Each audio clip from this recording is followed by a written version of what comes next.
Europe 1, Pierre de Villeneuve, Raphaël Duchemin. Et on le disait, hein, Pierre, le coronavirus est en train, ça y est, de s'inviter dans les prisons. Oui, avec cette information, il y avait un seul prisonnier en France atteint du coronavirus. Il avait 74 ans, il était incarcéré à Fresnes. Et ce prisonnier de 74 ans est décédé. Ce qui pose une vraie question sur la sécurité dans les établissements pénitentiaires. Bonjour Adeline Hazan. Bonjour. Merci d'être en direct avec nous sur Europe 1. Vous êtes contrôleur général des lieux de privation et de liberté. Vous avez saisi les ministres de la Justice et de l'Intérieur pour leur demander que des mesures immédiates et concrètes soient prises. Lesquelles ? Alors, en ce qui concerne la ministre de la Justice, je lui demande de faire le maximum pour faire en sorte qu'il y ait de moins en moins d'entrants dans les prisons et qu'il y ait des sorties qui soient effectuées avant la fin prévue de la peine, parce que la situation des prisons est explosive, même s'il n'y a eu qu'un, entre guillemets, décès aujourd'hui et de quelqu'un qui est arrivé d'ailleurs très malade, mais la situation est explosive compte tenu de la surpopulation, du confinement, du fait qu'il y a régulièrement 3 personnes dans une cellule de 9 mètres carrés. Et puis j'insiste aussi, parce que c'est pour ça que j'ai saisi le ministre de l'Intérieur, sur la situation, on en parle moins, des centres de rétention administrative, c'est-à-dire les centres où sont isolées les personnes qui sont en voie d'expulsion. Et compte tenu du fait que les lignes aériennes sont quasiment toutes fermées, et compte tenu de la promiscuité également des personnes étrangères retenues dans ces centres, je demande instamment au ministre de l'Intérieur de fermer provisoirement ces centres, c'est-à-dire de les vider et de les fermer, car il y a de véritables dangers. Nous avons été informés, j'ai été informé hier notamment de ce qui se passe dans un centre de rétention où il n'y a ni masque, ni serviette, et il y a de la nourriture collective. On met les personnes en danger. Donc là, je demande au ministre de l'Intérieur de fermer provisoirement tout l'ensemble de ces centres sur la France. Une fois qu'ils sont fermés, Adeline Hazan, pardonnez-moi, mais qu'est-ce qu'on fait de ces personnes ? De toute façon, on ne peut pas les retenir comme ça, parce que les retenir, ça suppose, au regard de la loi, qu'on puisse les expulser, puisqu'ils sont retenus en vue d'expulsion. On ne peut plus, puisque les lignes aériennes sont quasiment toutes fermées. Donc je rappelle que ces personnes, certes, sont en situation irrégulière, mais ne sont pas des délinquants. Ça n'est plus un délit d'être en situation irrégulière sur le territoire français. Eh bien, dans cette situation exceptionnelle, je demande que ces personnes soient remises en liberté purement et simplement.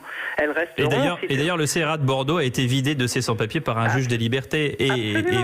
Voilà. Donc, et vous avez des associations qui montent au créneau avec vous, le syndicat des avocats de France, la CIMAD, l'Observatoire. J'ai vu que absolument dans le même temps que je saisissais les 2 ministres, les associations ont fait une tribune collective, avocats, associations, syndicats de magistrats, pour demander sensiblement la même chose. Donc, et qu'est-ce qu'on vous répond au ministère que vous avez saisi, la justice et l'Intérieur ? Parce qu'évidemment, pour le moment, la population peut se dire, oulala, on va sortir des prisonniers de prison. Qu'est-ce que c'est que cette histoire ? Vous comprenez ? Non, mais nous sommes dans une situation particulièrement grave, tout à fait exceptionnelle, et sortir des détenus qui sont, on parle des détenus condamnés à des très courtes peines, pour lesquels d'ailleurs la prison est tout à fait inutile de façon générale, on parle de les sortir. Ça c'est un constat ou c'est votre point de vue, Adeline Hazan ? Quand vous dites que la prison est inutile. Inutile pour les courtes peines, c'est à la fois, mon opinion, un constat, et c'est prouvé par toutes les études. Ça ne fait que désocialiser davantage les personnes sans pouvoir mettre au point une préparation à la sortie. Donc c'est une mesure qui vraiment n'a pas grand sens et sur laquelle il faudrait vraiment à chaque fois faire plutôt des aménagements et des alternatives à l'incarcération, comme le bracelet électronique, comme la semi-liberté, comme la libération conditionnelle. Il ne s'agit pas de ne pas sanctionner, il s'agit de sanctionner par des alternatives à l'incarcération.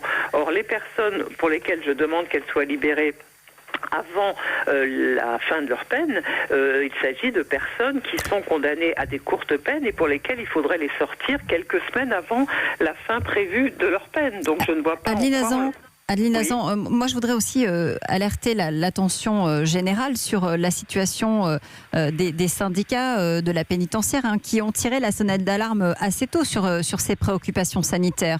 Qu'est-ce que vous leur dites aujourd'hui ? Parce qu'ils sont eux aussi concernés au Je quotidien. leur dis qu'ils ont absolument raison, qu'eux-mêmes sont en danger exactement au même titre que les détenus, compte tenu de ce confinement, des détenus qui réagissent bien sûr sur la situation des surveillants. Et moins il y aura de détenus dans les prisons en ce moment, plus les surveillants seront protégés. Donc il en va... Et à ce titre, Nicole Belloubet annonce la distribution de 100 000 masques en prison. Hein. Oui, tant mieux, mais d'abord ça a tardé beaucoup et actuellement les surveillants n'ont aucun masque, donc on est en train de mettre les surveillants également en danger. Donc vous attendez. Donc j'attends, j'espère avoir une réponse dans les heures qui viennent de ces deux ministres. Eh bien merci beaucoup Adeline Hazan d'avoir été en direct. Vous êtes contrôleur général des lieux de privation et de liberté.